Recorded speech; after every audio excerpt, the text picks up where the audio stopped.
I got so much motherfucking design on right now. Break it down, bring it back, make it clap. I got 3 old thoughts, new block, where that day. Bitches on my line, and you know.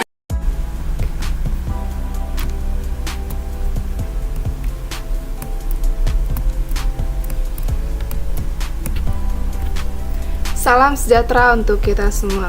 Yang terhormat Bapak Hendra Saputra, SE MSI, selaku dosen pengampu mata kuliah pengantar manajemen. Pada kesempatan kali ini, kami dari kelompok 8 ingin menjelaskan materi tentang motivasi dan kepemimpinan. Sebelumnya, perkenalkan nama saya Maranatha Perhusip selaku moderator dan rekan saya Anggreani Kaban selaku penyaji materi pertama dan Nadia Anggraini selaku penyaji materi kedua. Kami akan mulai menjelaskan materi ini. Apa itu motivasi? Menurut Firmansyah dan Mahardika, motivasi berasal dari kata movere yang berarti dorongan atau menggerek. Menurut Edwin B. Filippo, motivasi adalah suatu keahlian dalam mengarahkan pegawai dan organisasi agar mau bekerja secara berhasil, sehingga keinginan para pegawai dan tujuan organisasi sekaligus tercapai.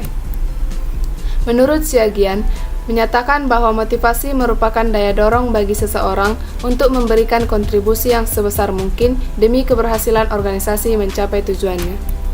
Menurut Abraham Maslow, motivasi adalah sesuatu yang bersifat konstan atau tetap, tidak pernah berakhir, berfluktuasi, dan bersifat kompleks, dan hal itu kebanyakan merupakan karakteristik universal pada setiap kegiatan organisme. Menurut definisi para ahli di atas, maka yang dimaksud dengan motivasi adalah proses psikologis yang mendorong, meningkatkan, dan menggerakkan pembentukan perilaku seseorang untuk secara sukarela bahkan senang melakukan berbagai aktivitas untuk mencapai tujuan. Proses motivasi. 1. Proses motivasi sebagai pengarah perilaku dapat dikatakan sebagai suatu siklus dan merupakan suatu sistem yang terdiri dari 3 elemen, yaitu kebutuhan atau needs, dorongan atau drives, tujuan atau goals. 2.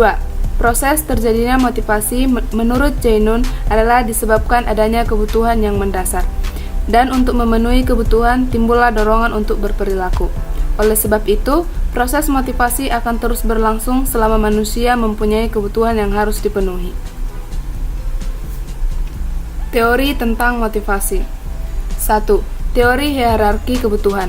Menurut Maslow, di dalam diri setiap manusia ada 5 jenjang kebutuhan, yaitu voli atau fisiologis, keamanan, keselamatan, dan perlindungan, sosial, kasih sayang, rasa dimiliki, penghargaan, rasa terhormat, internal seperti harga diri, prestasi, aktualisasi diri, dorongan untuk menjadi apa yang mampu ia jadi. 2. Teori X dan Y. Teori yang dikemukakan oleh Douglas MC Gregor yang menyatakan bahwa 2 pandangan yang jelas berbeda mengenai manusia dan pada dasarnya satu negatif atau teori X yang mengandaikan bahwa kebutuhan order rendah mendominasi individu dan yang lain positif atau teori Y bahwa kebutuhan order tinggi mendominasi individu. 3. Teori motivasi higiene dikemukakan oleh psikolog Frederick Herberg yang mengembangkan teori kepuasan yang disebut teori 2 faktor tentang motivasi. Faktor-faktor dari rangkaian ini disebut pemuas atau motivator yang meliputi prestasi atau achievement, pengakuan atau recognition, tanggung jawab atau responsibility, kemajuan atau advancement, pekerjaan itu sendiri atau the work itself, kemungkinan berkembang atau the possibility of growth. 4.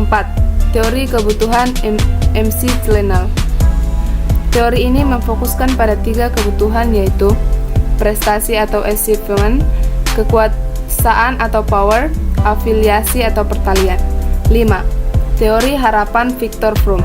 Teori ini berargumen bahwa kekuatan dari suatu kecenderungan untuk bertindak dengan suatu cara tertentu bergantung kepada kekuatan dari suatu pengharapan bahwa tindakan itu akan diikuti oleh suatu keluaran tertentu dan pada daya tarik dari keluaran tersebut bagi individu tersebut. 6. Teori keadilan. Teori motivasi ini didasarkan pada asumsi bahwa orang-orang dimotivasi oleh keinginan untuk diberlakukan secara adil dalam pekerjaan. Individu bekerja untuk mendapat tukaran imbalan dari organisasi. 7. Teori penguatan. Teori ini tidak menggunakan konsep suatu motif atau proses motivasi. Sebaliknya, teori ini menjelaskan bagaimana konsekuensi perilaku di masa yang lalu mempengaruhi tindakan di masa yang akan datang dalam proses pembelajaran. Selanjutnya masuk mengenai kepemimpinan. Apa itu kepemimpinan?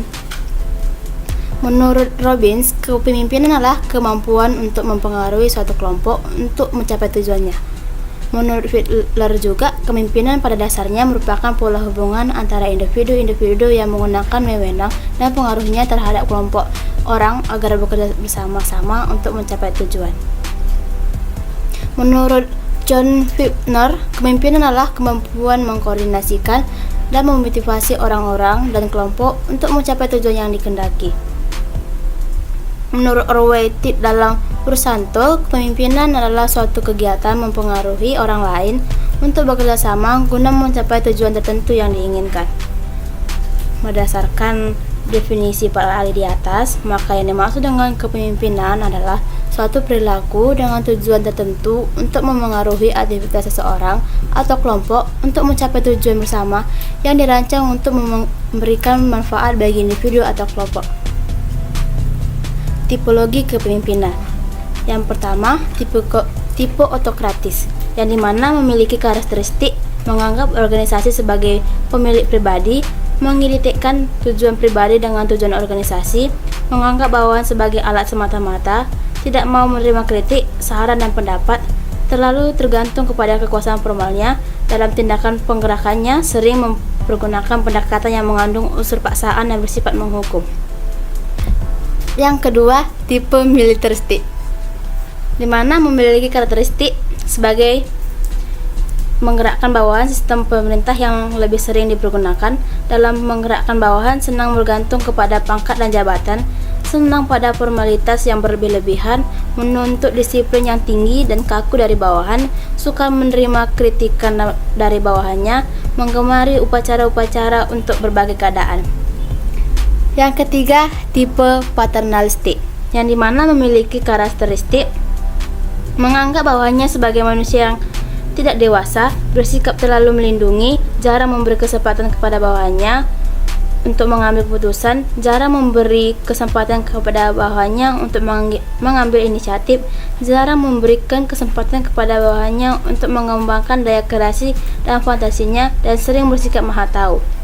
Yang keempat, tipe karismatik. Hingga sekarang ini, para ahli belum berhasil menemukan sebab-sebab mengapa seseorang pemimpin memiliki karisma. Umumnya, diketahui bahwa pemimpin yang demikian mempunyai daya tarik yang amat besar dan karenanya pada umumnya mempunyai pengikut yang jumlahnya sangat besar.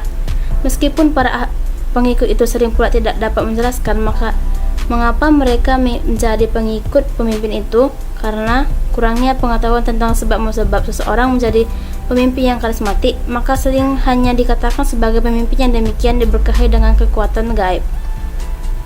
Yang kelima, tipe demokratis. Tipe demokratis memiliki karakteristik sebagai dalam proses penggerakan bawahan selalu bertitik tolak dari pendapat bahwa manusia itu adalah makhluk yang termulia di dunia, selalu berusaha mensinkronisasikan kepentingan dan tujuan organisasi dengan kepentingan dan tujuan pribadi pada bawahannya, senang menerima saran, pendapat, dan bahkan kritikan dari bawahannya, selalu berusaha mengutamakan kerjasama dan teamwork dalam usaha untuk mencapai tujuan, ikhlas memberikan kebebasan yang seluas-luasnya kepada bawahannya untuk berbuat kesalahan yang kemungkinan diperbaiki agar bawahan itu tidak lagi berbuat kesalahan yang sama, tetapi lebih berani untuk berbuat salah yang lain, selalu berusaha untuk menjadi bawahannya yang lebih sukses daripadanya, dan berusaha mengembangkan kapasitas diri pribadinya sebagai pemimpin. Teori kepemimpinan. Teori genetis atau keturunan. Teori ini menyatakan bahwa leader are born and not made, yang dimana pemimpin itu dilahirkan bakat, bukannya dibuat. Para penganut aliran teori ini mengetengahkan pendapatnya bahwa seorang pemimpin akan menjadi pemimpin karena ia telah dilahirkan dengan bakat kepemimpinannya. Yang kedua ada teori sosial.